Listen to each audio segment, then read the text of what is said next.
Hello everybody, today we are going to discuss Unit 11 in short and of MFN 003, that is your microbiology. The topic of discussion today is your food packaging. Okay, so chapter 11, page number 240, please be ready with your books. Next, going on to the functions of packaging. Before that, you should definitely know what is the definition of packaging. It is a coordinated system of preparation of goods, in this case foods, for shipment, distribution, storage and marketing at optimum cost compatible with the requirements of the product. So this is the meaning of your packaging. Okay, so it should be cost convenient, it should be able to sustain the marketing hardship of the marketing from here to there. Okay, so that is the meaning of your packaging. Ensure the safety delivery and other products in sound condition. Okay, if the product is not in sound condition, then the packaging is quite bad.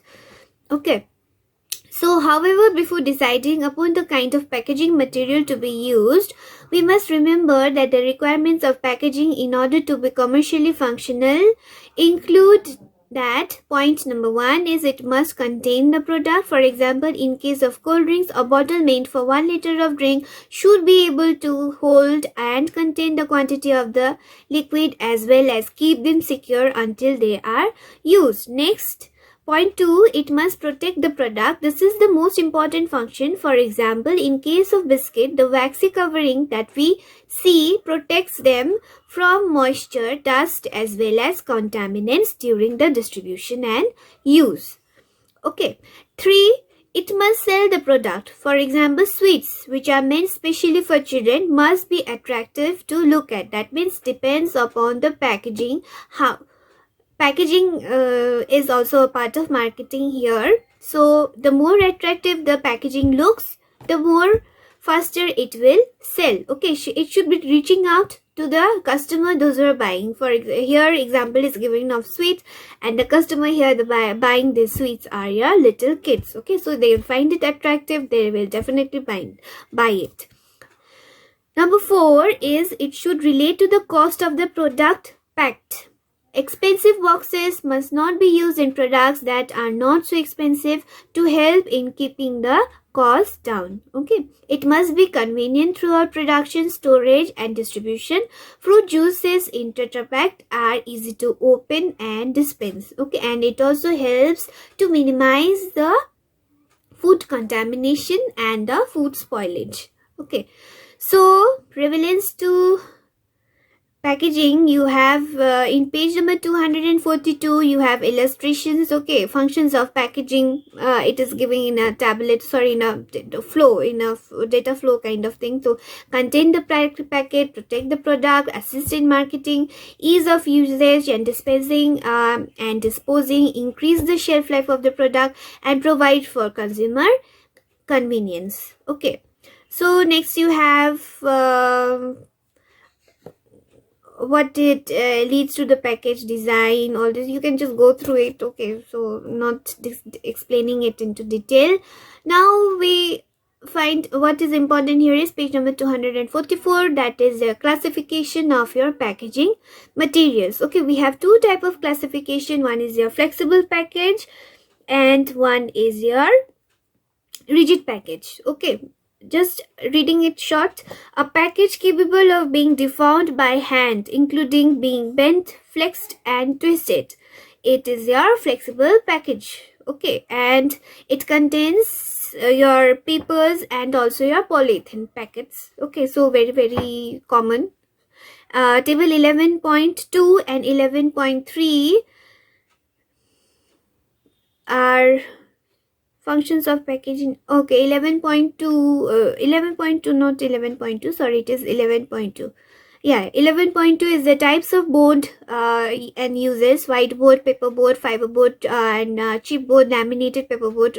Uses like what it is used to pack. Okay, whiteboard, ice creams; paperboard, egg; fiberboard, juice concentrates; chipboards is used to pack outer cartons for tea and cereals. Laminated paperboards is for a UHT foods. Okay, so you can go through the tabulation.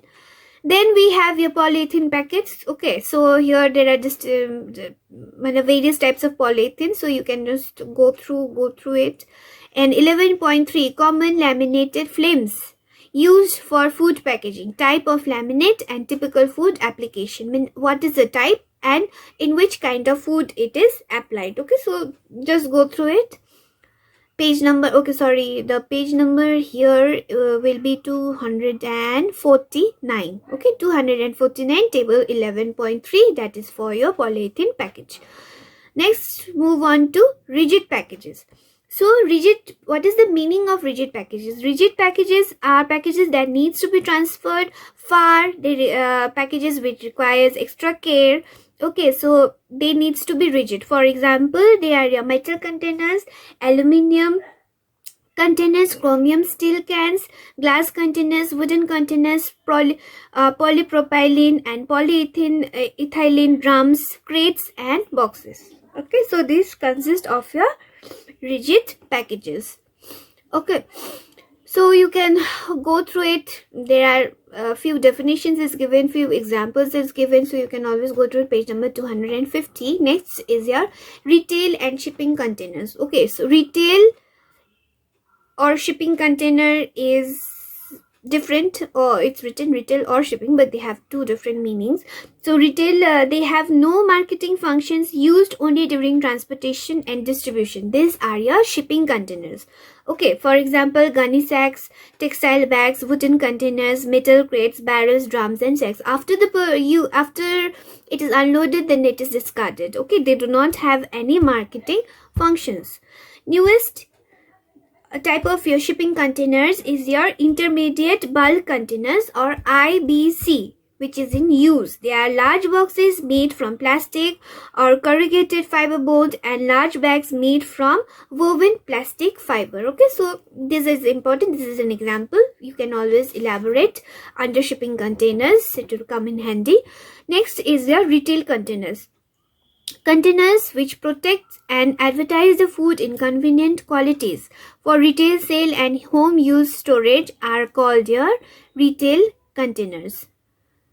Okay, for example, you have metal cans, glass bottles, aluminium foils, trays, rigid, semi-rigid plastic tubes, collapsible tubes, paperboard cartons, plastic sachet wraps and bags. Okay, they advertise the food in it, and they have the convenient quantities for retail sale and home usage. Okay, so these are your retail containers. Next, we go to your page number 252, packaging method. I will just read out the topic or the type. Okay, I'm not going into details. So we have your vacuum packaging, we have gas packaging, aseptic packaging, thermal processing, minimally processed food packaging, bag in box packaging and active packaging. Okay, gas packaging, they are of two types. It is CAP and MAP. CAP is controlled atmosphere packaging, and MAP is your modified atmosphere packaging. Okay, so details are given in your book. You can go through it, 252 page number.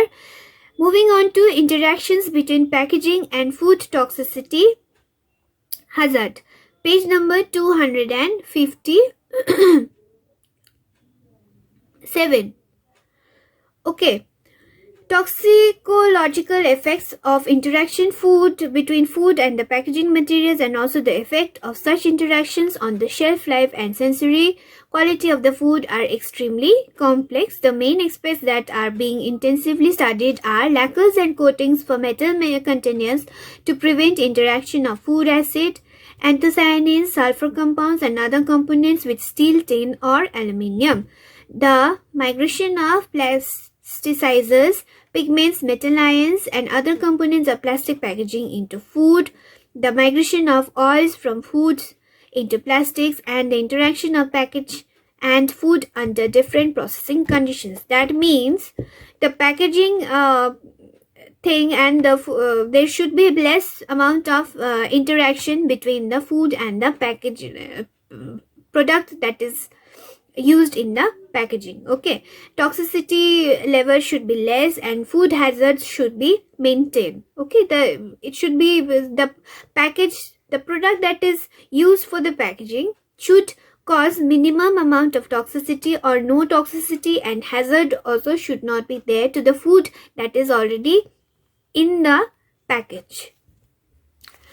As we already know, because there is a number of concerns raised by the environmentalist, public health groups and government agency about the use and disposal of PVC and PVDC products. These impacts include the carcinogenicity of PVC and vinyl chloride monomer, one of the raw materials used to manufacture PVC. Okay, so PVC is manufactured by vinyl chloride monomer, so it may be or it is carcinogenic in nature.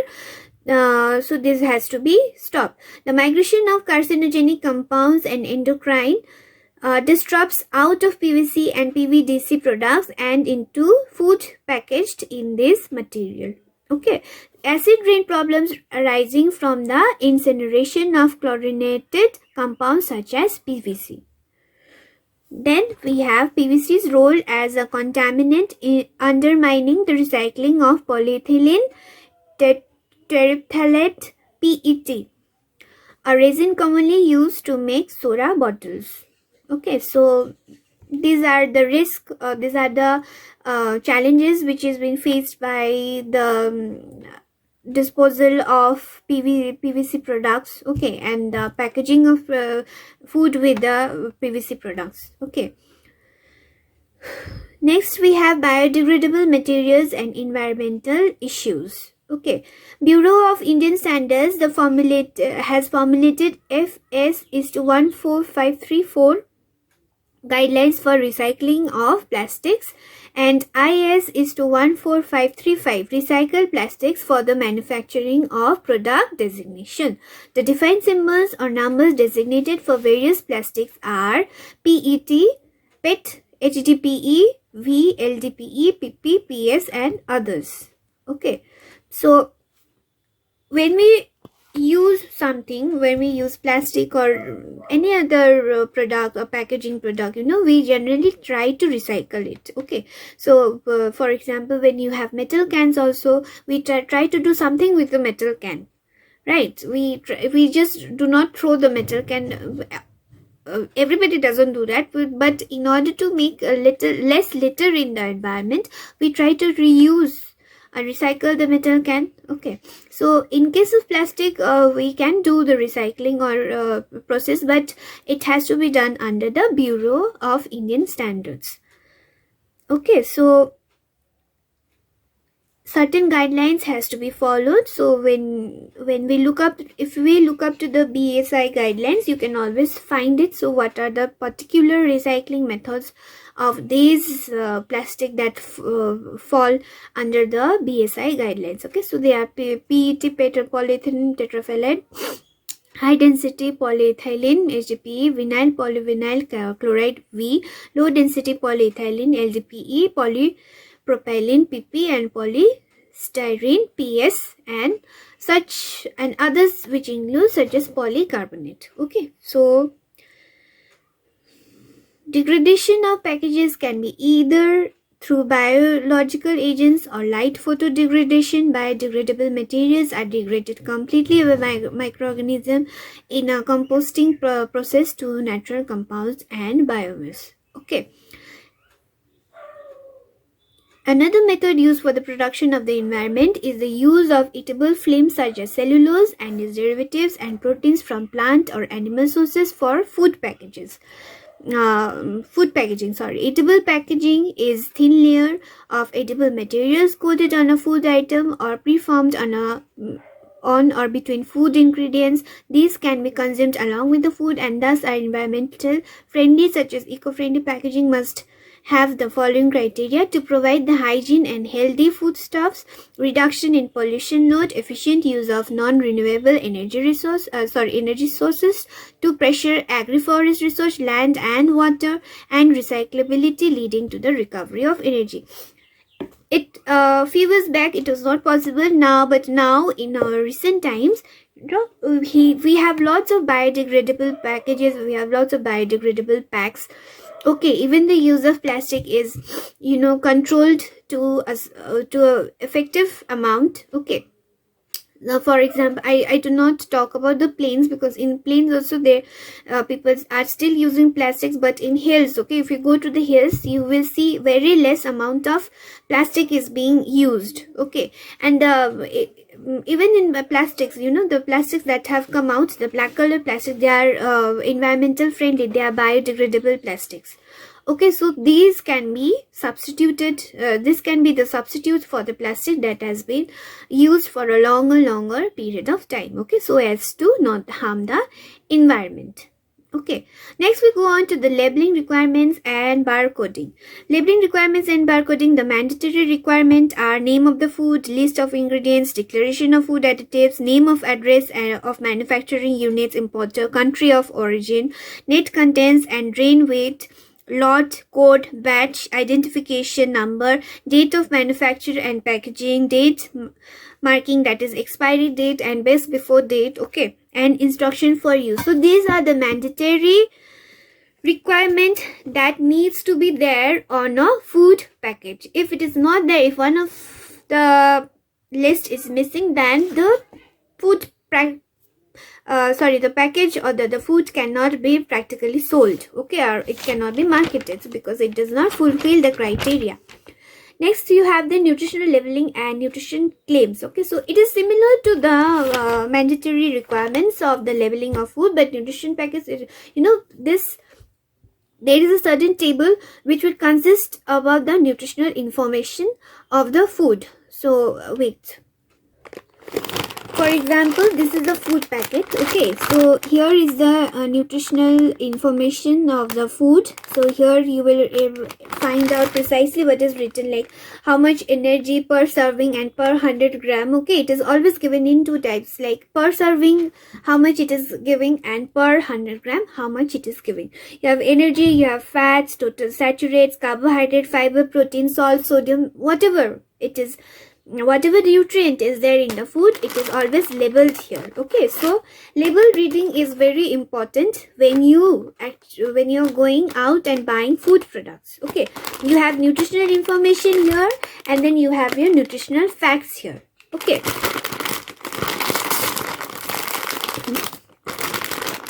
in nutritional facts, you have the calories, like how much one package of this, this is ramen is supplying to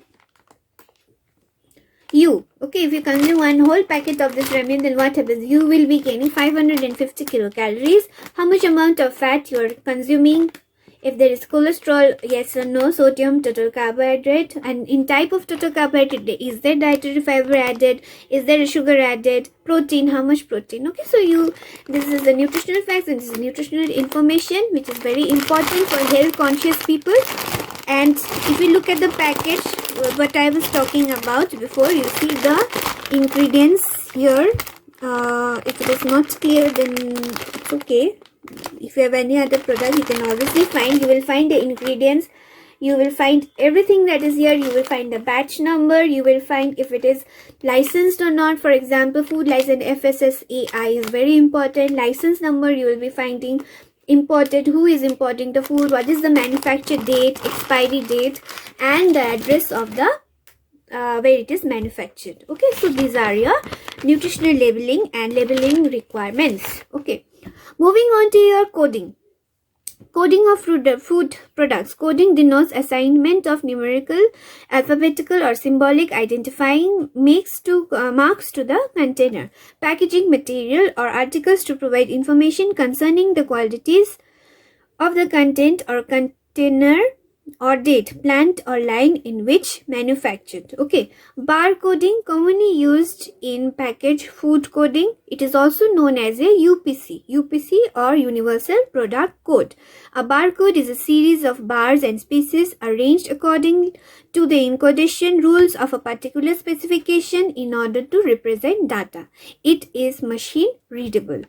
Okay, so you will find in malls, in supermarkets, how do they bill your this thing? What do you say? Bill your product. So there is a barcode for billing as well, and there is a barcode when the manufacturer markets the product. Okay. Next, you have packaging laws and regulations that we'll be reading from the book. Page number 264. Okay, we have various type of packaging laws and regulation. We have Standard Weights and Measures Act and the Standard of Weight and Measures Package Commodity Rule 1977, Prevention of Food Adulteration Act 1954, and Prevention of Food Adulteration Rules 1955.